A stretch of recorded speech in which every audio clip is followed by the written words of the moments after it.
This is Dream Power Radio, the place where your dreams turn into reality. Here is your host, Debbie Spector-Weissman. Hello, hello, hello, and welcome to Dream Power Radio. This is a place where we talk about dreams, both daytime and nighttime dreams, and how you can use them to make the internal shift to a life you love and rediscover the truth of who you really are. When I give talks about the importance of dreams, I often cite what I believe to be the well-known fact that Paul McCartney came up with the music for the song Yesterday in a dream. It's just one example of the creative work that originates in our dreams, but as you're going to find out now, it's far from the only one. Dreams are such a foundation in the world of music that my guest, author Craig Sim Webb, has written a book about it. The Dreams Behind the Music reveals little-known dreams that inspired tremendous success for over 100 famous artists, and highlights principles and techniques anyone can use to harvest their own dreams for significant breakthroughs. Craig is also a dream analyst and researcher who has done pioneering work on lucid dreams at Stanford. Welcome to Dream Power Radio, Craig. Oh, thanks a lot for the invite. It's really good to meet you and to share with some of the amazing, audience who's joining us too. Oh, well, thank you for that, Craig. But Craig, I want to start with this. What inspired you to write this book? I guess a number of factors.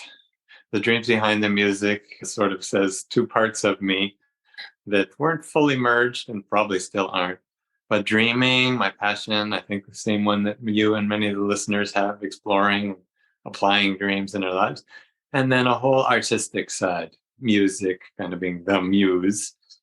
So I'm a multidisciplinary artist. But one of the big things that keeps recurring in my dreams, kind of like a knock on the door, calling dreams, I call them. If you wish, you can click on the link of this dream, and after maybe a year or two of effort, you can have this beautiful future. Those come often with music and new instruments and song ideas, sort of like Paul McCartney in terms of career steps, not always music. So I guess clicking on those things led to the merge, slow merge inside me that came out as an expression of the book here. And personally, I sort of love stories that sort of have neat, famous people in them and interesting principles. I tried to kind of isolate the principles or universal ideas, universal techniques that everybody can use. So it's kind of about the language of music, maybe celebrity, but really a mother, a doctor, a business person, anybody could use most of the principles. And I guess that's why it's a fit for Dream Power Radio, right? Oh, absolutely. And we're going to get into your connection with music in a little while, but I do want to get back to the book itself, because I talked in the intro about Paul McCartney and Yesterday, but if I'm correct, it's not the only Beatles song that was instigated by a dream, was it? Yeah. Well, Paul's one of my favorite dreamers. I borrow the phrase to say rock and roll shaman. Sting called himself sort of let's say, shamanic states of dreaming. Sting's another big musical dreamer.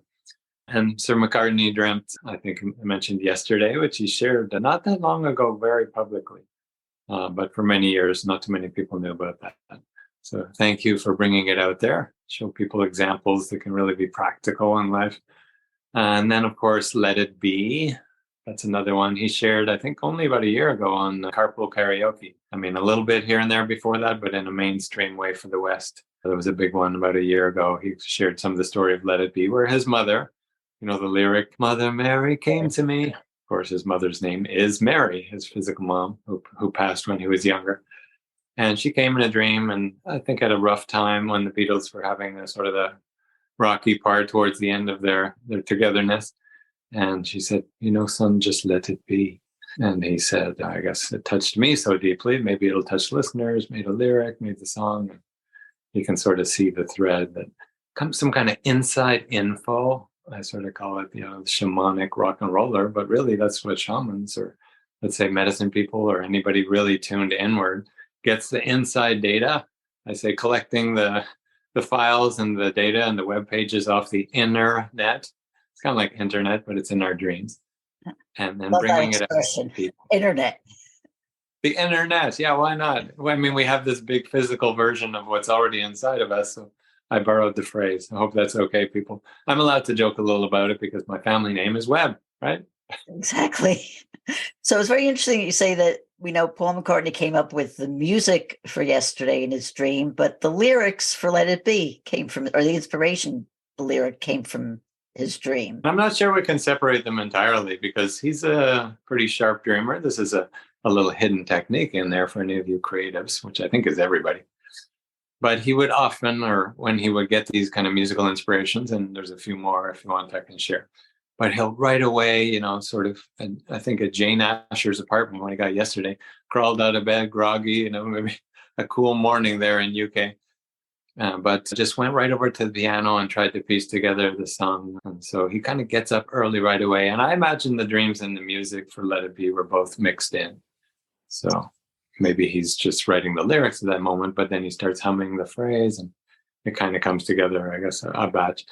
And there's a little bit of science, or let's say statistics behind my guess, because it turns out that actually anybody who wishes, it's pretty much anybody who wishes. And sort of a smaller study I did, and then some other research I've seen since then, it looks like people who intend or, just say, hey, that's interesting, let me be open or try it, to have musical dreams or dream of new songs even, seem to get it very quickly, very easily.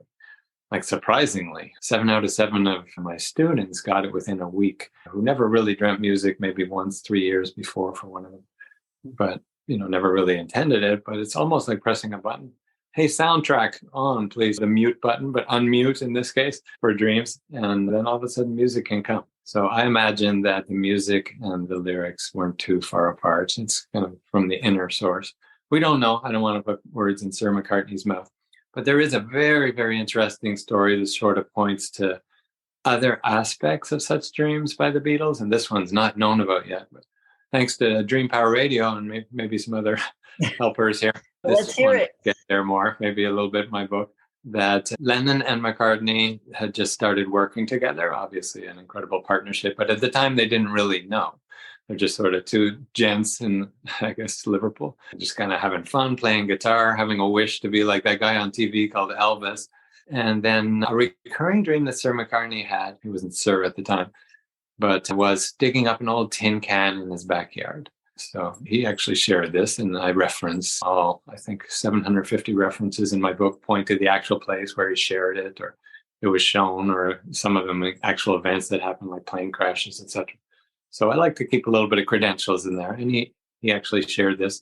He woke up that morning with the dream. He dug up the same tin can, or the same little can, I guess, as usual from his backyard, except that it had gold coins.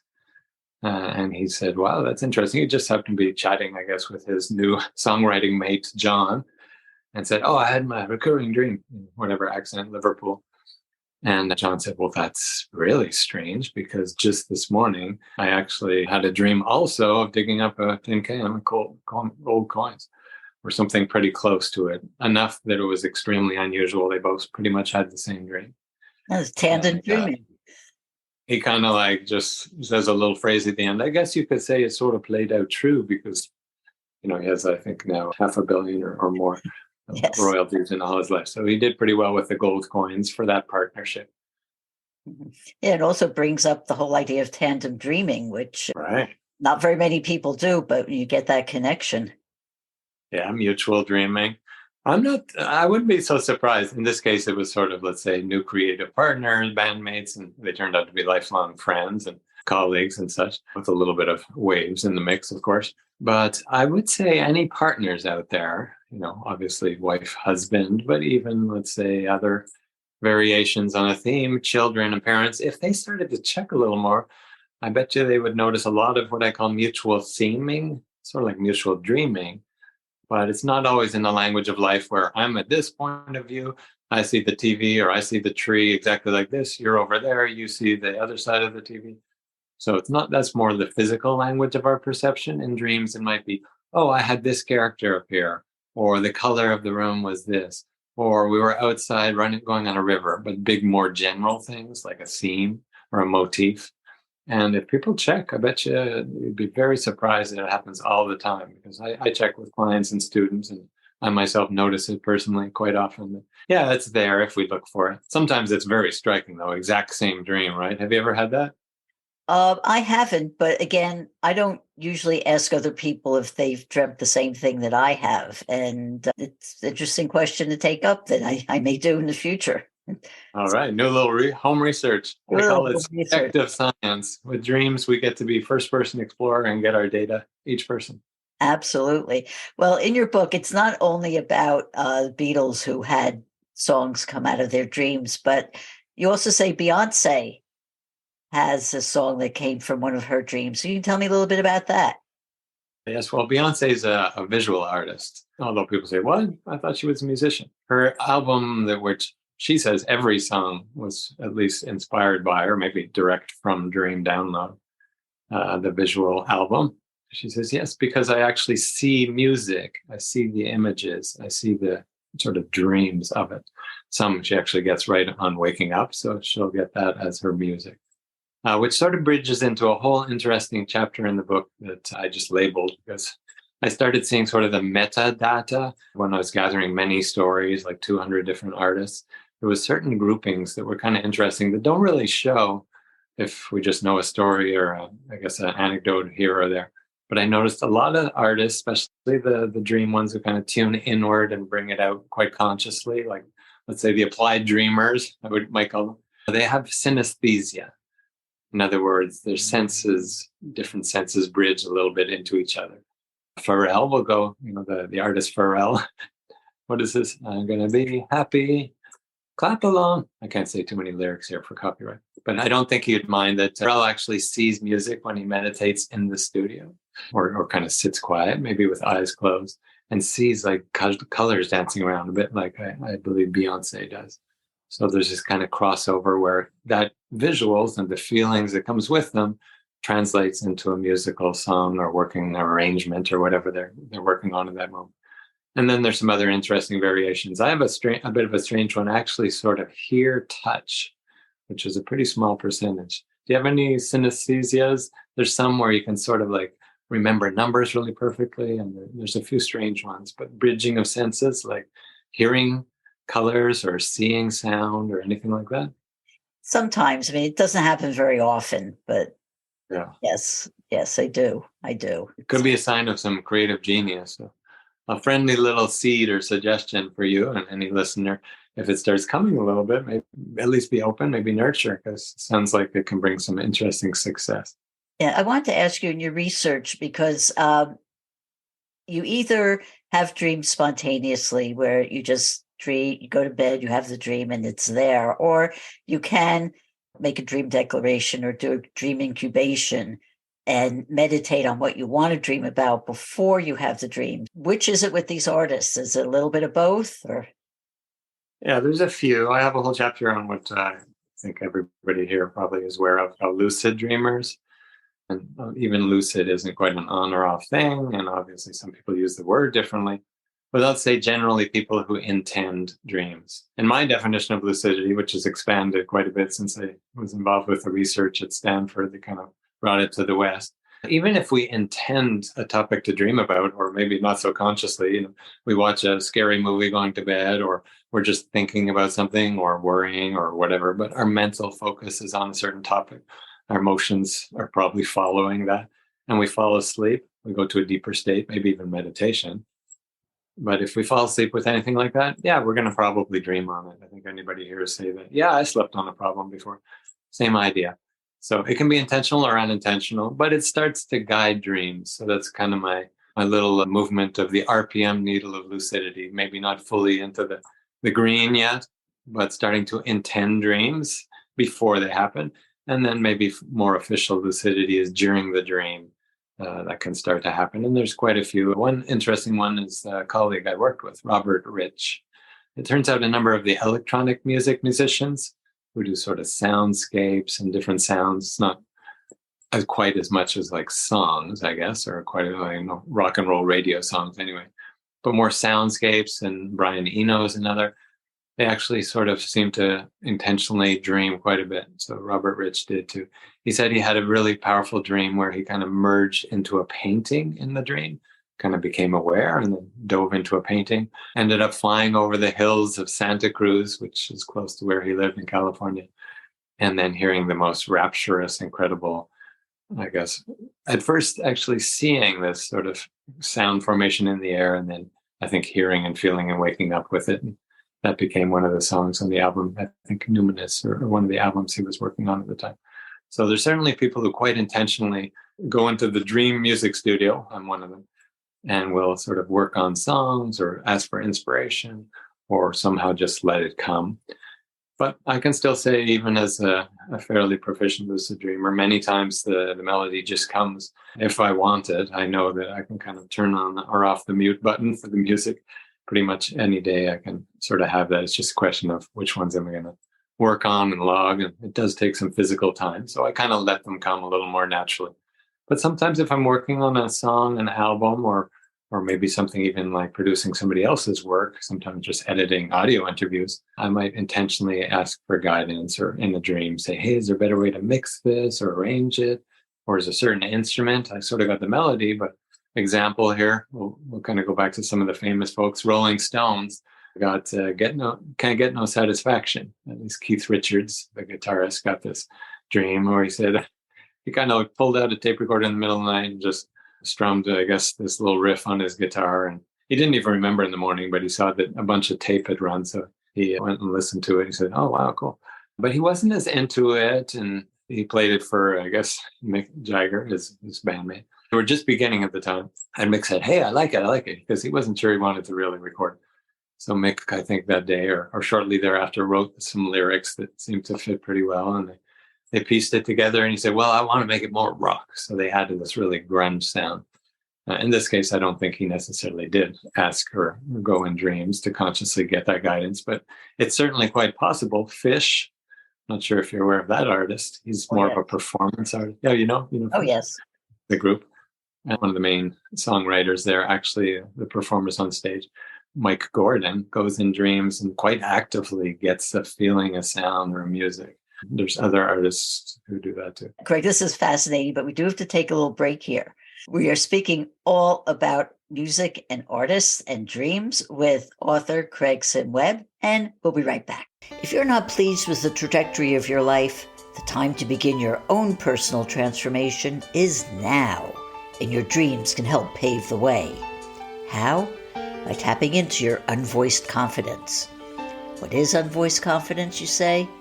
It's the acceptance of your abilities and qualities. It's a state of mind coming from liking and even loving yourself, and feeling free to say or do anything you want without concern for the judgment of others. You were born confident, but may have had it chipped away little by little by the negative self-beliefs you've picked up over the years. If you're looking for the heightened energy, clarity of thought, and the feeling of being more alive that comes from self-confidence, you can rediscover it by paying attention to your dreams. Need some help doing this? Go to my website, thedreamcoach.net, and sign up for my complimentary dream discovery session. I can help show you how your dreams can help you return to the confident person you were always meant to be. Again, go to thedreamcoach.net, thedreamcoach.net.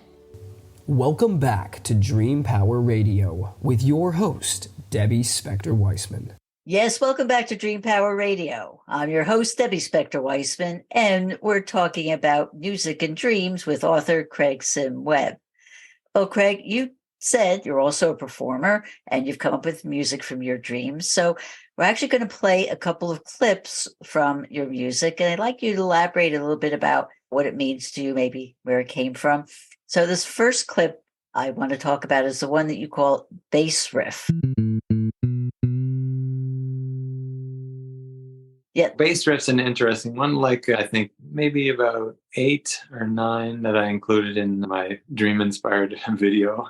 We can talk about that. There's a little sort of what I call seed. I don't necessarily dream in minutes or hours of music, but nobody does. Some people actually get, I think, longer strings. And I know Mozart saw visually his entire composition as like almost like this kind of crystal formation that he later translated as music. But he saw it all at once, complete the whole symphony or whatever. So I don't quite get that. I get these, what I call sort of a DNA maybe, or a seed for what could be a song, maybe the main theme or a little riff or a hook or whatever you want to call it. In this case, the bass riff was probably something like that. I included about 8 of these in the video Treasure in a Bottle. People can check it out on my YouTube channel. Just sort of seeds that I hadn't really put together, but I was describing the dreaming music process and connecting it with a very interesting photographic technique that came from a dream also, of sort of bending spectrum rainbow light in a neat way, which is kind of a connection for the rainbow there behind you. Maybe there's a little link. But there's nothing too deep. But I noticed after that same sound is pretty close to the Seinfeld sort of scene transition sound. Not the same melody exactly, but the bass kind of playing twangy like that. And I thought, oh, that's interesting. Maybe that's my comedic side, kind of tuning into dreams. It's very interesting you say that you call them little seeds. I often have what I refer to as dream snippets. I'm not a musician. I can't carry a tune. I don't play any instruments, but I do write. And I will come up with sentences or themes that I want to write about in a dream. But it's usually not the whole full-blown thing. You write fiction? No, nonfiction. Kind of essays type things. I was wondering if you dreamt your characters, because some authors have dreamt characters too. Oh, there's a laundry list of authors who have had their books come out of dreams. Mark Twain was a big dreamer, just for an example. Stephen King, quite a number. Stephen King, and so many people. But I want to get back to you, and let's get back to your music. That one was an instrumental, just a little. This one's a song that's got music and lyrics called Lucid Never Felt As Good. And I'll play a little bit of that song now. Wherever I've been in my life, I've never felt as good as when I'm with you.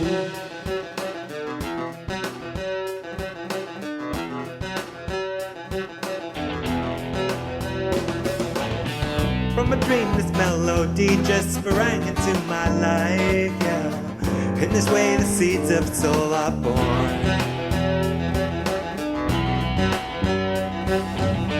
Well, my friends and family and lover, they're very dear to me, yeah.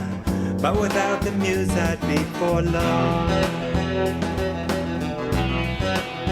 She told me, wherever I've been in my life, I've never felt as good as when I'm with you. And I said, wherever I've been in my life, I've never felt as good as when I'm with you.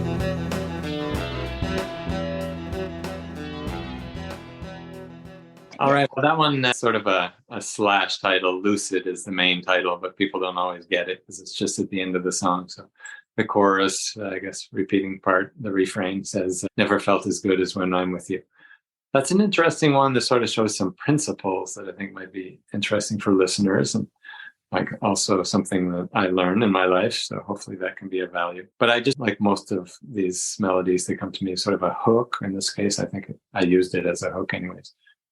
Wherever I've been in my life, I've never felt as good as when I'm with you. Can't quite get the bass note today, but anyway, something close to that. When I woke up and wow, interesting. And a little technique tip here, had my voice recorder, and so recorded right away as I woke up. So I got it as clear as I can with the key and maybe the timing, the speed, the tempo too. And then I sort of sat around because I did get a number of little melodies for a while. I thought, okay, that's an interesting one. Maybe I'll work on it.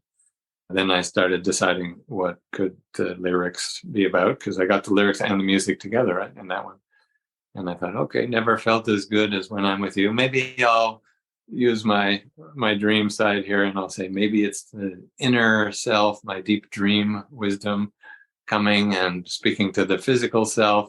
But I'll sort of make it like it could be a romantic relationship too. Sort of not super clear what it is, but some of the lyrics start to say closer that, yeah, we're talking about an inner partnership or a relationship with a deep inner friend. And in that case, the woman, my inner subconscious, the anima, perhaps, said, yeah, I never felt as good as when I'm with you. So the interesting part is here, I did start writing and recording. And what's super interesting, this is a principle I saw in many of the artists, and maybe you've seen this too, but the moment they sort of acted on it, and the moment I acted on and started actually putting a little work, and I sort of make the analogy, I went from a couple of dates into going steady with this song and started recording, arranging a little bit. Then a next dream came pretty soon after that commitment. I forget the exact timing, but days at most, week or something. And it gave a whole different sound because I'm more of like a folk guitar. I like acoustic, sometimes even just like a cappella and things up till then. And it was like this rock and roll driving distortion beat. It brought the bridge, which people can hear in that song if they check it out. But it's a pretty hard electric guitar with distortion. I was like, whoa, grunge. I'm not quite the grunge guy. But I thought, well, maybe that's a good character development for me to get my hard rocker self grown a little bit here. But I also took it as a pretty specific guidance, and I added in distortion guitar, and it changed the feel of the song quite a bit. I did really enjoy it. So the principle there that and maybe everybody can check out is once we kind of commit to it, act a little bit towards it, it seems like the subconscious says, oh, cool, he's showing up or she's showing up, and the next step is given.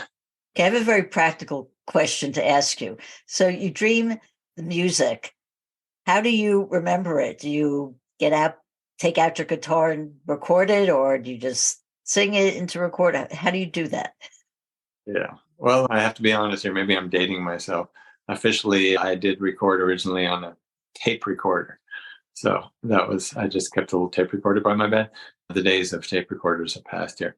So I keep an MP3 recorder. But what I find most efficient now, so that I act on it quickly, because it's not obvious if we just gather all kinds of stuff on a voice recorder or maybe our cell phone. I put it right into the cell phone, but a little tip here, I keep the airplane function on, so the cellular waves off at night, so I don't get blasted with the radiation.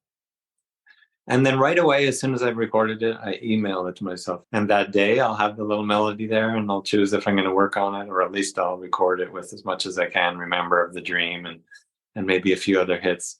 And most of the artists, or many artists, seem to agree that when it was fresh, like the morning of, or at least that week, and they worked on it, they got a lot more, and it seemed more connected with that intuitive source spring of the song. Otherwise, some of the artists have their talents, but they didn't get quite as much. One interesting one is Gilbert and Sullivan, who said he remembered sort of having music, but he couldn't really remember any of the melody, but he just sort of had the feeling. I think this might actually be the first ever recorded dream music, and might even be the first ever recorded music, because it was right around the time of being able to record things. And so he called that song The Lost Chord, which I guess was sort of the forgotten dream. But I think he included the feeling and vibe. And other artists who sort of wake up, sleep on the keyboard. One of the soundtrack composers for games, forget his name, but a Japanese fellow, he says he sleeps on his keyboard with maybe a little pillow or something, so that he can get it as fresh as he can and get it right in and even start working on it right away. And many others, Lenny Kravitz says he does that. He goes right into the studio at night, et cetera, et cetera. So the fresher, the better. Oh, wow. That is so fascinating to me. And I've got a million more questions to you, but we're running out of time. So I just have time for this one final one, Craig, which is, how can people find out more about you and your book and your work? Oh, well, thanks for that, Debbie. If it resonates with you today, or if you want to learn more, you can certainly follow different trainings or, I guess, private coaching that I offer, craigwebb.ca. If you want to learn about teleclasses, you can check out applieddreaming.com with 2 Ds, Applied Dreaming. And then if you want to check out the book, it's on Amazon. You can just go Dreams Behind the Music, or you can actually read a little more about it at the website, dreamsbehindthemusic.com. You can also reach to me. I encourage you to make sure to subscribe for Debbie's show here, because she brings on lots of great content. So part of what we're offering is a huge gift from Debbie, and I appreciate it. Thanks, Debbie. Oh, Craig, thank you so much for being on Dream Power Radio. My pleasure, my pleasure. And if they want to check out a chapter in the back of the book or some of my writings that they'll find through my webpage, I'll wish everybody happy nightmares. That means you probably went lucid and made it into something better. Oh, yes. I always say nightmares are the best thing that can happen to you. So I like that. Right Okay. We've been speaking about dreams and creativity with author and dream analyst, Craig Sim Webb. I hope you've enjoyed today's program. If so, please hit that subscribe button so you don't miss out on any future episodes. Until next time, this is Debbie Spector-Weissman saying, sweet dreams, everybody. You've been listening to Dream Power Radio with your host, Debbie Spector-Weissman. For more information on Debbie or to sign up for her newsletter, go to dreampowerradio.com. This has been Dream Power Radio.